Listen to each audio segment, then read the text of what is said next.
Payroll ఇవ్వడం తప్ప ఒకసారి చెప్పండి మీరు. ఎస్ కదా, వెయిట్ రాంగ్ వ్యక్తులకు ఇవ్వడం అంటే ఇప్పుడు మీ ఉద్దేశంలో శ్రీకాంత్ అనే వ్యక్తి రాంగ్ వ్యక్తి. ఎస్ కదా, అతను వెళ్ళారు కదా.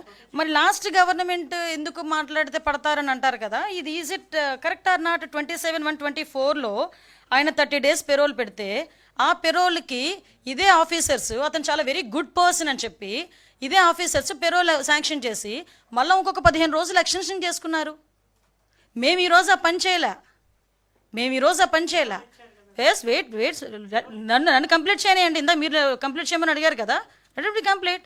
ఎస్, పెరోల్ ఎలా వచ్చింది అన్నది నేను తర్వాత మా రిపోర్ట్స్లో మేము చెప్తామని చెప్పాను. ఒకటి. నెక్స్ట్ థింగ్, పెరోల్ వచ్చిన తర్వాత ఇతను ఒక నెటోరియస్ క్యాండిడేట్, పెరోల్ రాకూడదు అన్న సంగతి మా దృష్టికి వచ్చి ఇమీడియట్గా మేము విత్ ఇన్ 1 weekలోనే పెరోల్ క్యాన్సిల్ చేసి అతన్ని తిరిగి మళ్ళీ జైల్లో పెట్టాం. ఇలా 45 రోజులు బయట పెట్టలేదా? మేము తీసుకొచ్చి మేము పెట్టాం కదా, అది మా చిత్తశుద్ధి అని మీరు అనుకుంటున్నారు. You are stick on your word, I'm stick on my word. Please, నేను జైల్స్ డిపార్ట్మెంట్తో కరెక్ట్గా 4 days బిఫోర్ నేను రివ్యూ పెట్టుకున్నా. కావలిస్తే ప్రెస్లో వచ్చింది, ఫొటోస్ ఉన్నాయి, జస్ట్ చెక్అవుట్. ఆ రోజు నాకు ఆ సూపరింటెండెంట్ నాకు చెప్పాడు, madam he is very notorious candidate, అతని పెరోల్ వచ్చింది, జస్ట్ ఒకసారి చెక్ చేసుకోవాలి, లేకపోతే మనం ఇబ్బంది పడతాం. వెంటనే నేను ఆ రోజు ఆర్డర్ ఇచ్చాను. సైమిల్టేనియస్గా ఆ రోజు వార్త వచ్చిన తర్వాత ఆ పెరోల్ అన్నది క్యాన్సిల్ అయింది. కానీ ఇంతకు ముందే జరిగింది మా జైల్స్ శాఖ డిస్కషన్. ప్లీజ్ ఒకసారి కనుక్కోండి. ఇదేమో మూసుకొని కూర్చోవాల్సిన, దాచుకొని కూర్చోవాల్సిన అవసరం ఏం లేదు కదా. మీరు ఒకటి చెప్తున్నాను, ఇప్పటికీ నేను చెప్తున్నా, స్టిక్ ఆన్ అయి ఉన్నా. Whatever your word you are stick on thus. నేను నా వర్డ్కి నేను స్టిక్ ఆన్ అవుతున్నా. అందుకే కదా ప్రాసెస్ చేసి ఆపాము. పెరోల్ ఆపాము, పెరోల్కి ఇవ్వకూడదని చెప్పాము, అతన్ని తీసుకొచ్చి మళ్ళీ జైల్లో పెట్టాము. అతని వెనకాతలు ఏం జరుగుతుంది, పెరోల్ ఇవ్వడానికి ఎవరెవరు ఇందులో సహకరించారు దాని మీద ఎంక్వైరీ జరుగుతుంది.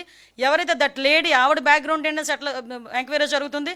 ఆవిడ వెనకాతలు ఎవరెవరిని బేస్ చేసుకొని ఆవిడ ఇంత నెట్వర్క్ చేసిందన్న దాని మీద ఎంక్వైరీ జరుగుతుంది. ఎవరిని వదిలిపెట్టే ప్రసక్తి లేదు. ఈరోజు మేము మరీ చెప్తున్నామండి, ఇలాంటి క్యాండిడేట్స్ కనుక ఎవరైనా, ఇలాంటి గ్యాంగ్ కనుక రాష్ట్రంలో ఎక్కడున్నా కూడా, ఏమండి మీకు ఒకటే చెప్తున్నా, ఇక్కడ ఉన్నది చంద్రబాబు నాయుడు గారండి ముఖ్యమంత్రిగా, అది మీరు అర్థం చేసుకోవాలి. చంద్రబాబు నాయుడు గారు పెద్ద ఫ్యాక్షనిస్టులనే ఆ రోజు వాళ్ళందరినీ కూడా కంట్రోల్ చేసిన పరిస్థితి, నక్సలిజాన్ని కంట్రోల్ చేసిన పరిస్థితి. ఈ రోజుకి కూడా గాంజా కూకట వేలతో ముందుకెళ్ళిపోతే ఈ రోజుకి మేము ఎన్ని బాధలు పడతాం, వ్యవస్థలని నిర్వీర్యం అయిపోతే వాటిని తిరిగి సెటైట్ చేయడానికి మేము ఎన్ని బాధలు పడుతున్నాం మాకు తెలుసు.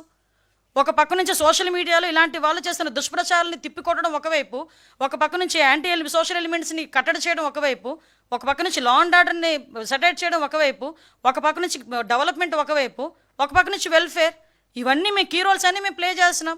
అవసరమైతే దయచేసి మీరందరూ కూడా సహకరించండి, ప్రజలు సహకరించండి, మేము అది కోరుకుంటున్నాం.